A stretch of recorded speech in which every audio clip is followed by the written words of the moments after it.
Mga bagong karakter na papasok sa bagong yugto ng FPJ Batang Quiapo, ipinakilala na.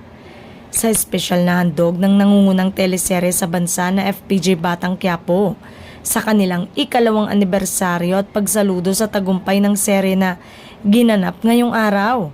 Ipinakilala na rin doon ang mga bagong karakter na papasok sa mundo ni Tanggol.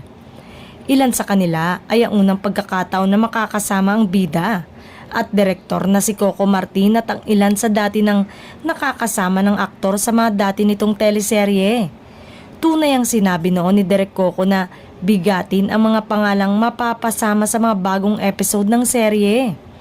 Sila ay sina Jake Cuenca, Andrea Brillantes, Jillian Vicencio, Miss Angel Aquino, Miss Charmaine Buencamino, Paulo Paraiso, Albi Casino, Miss Shanda Romero, Miss Celia Rodriguez, Mr. Juan Rodrigo, Mr. Dante Rivero, Mr. Michael De Mesa at Mr. Albert Martinez. Mismong si Coco Martin ang nagsabi na bigatin talaga ang mga bituin na sasama niya sa bagong yugto ng serye at talaga naman hindi nabigo ang madlang people. Dreamcast, yung tamang combination, yun sa original cast.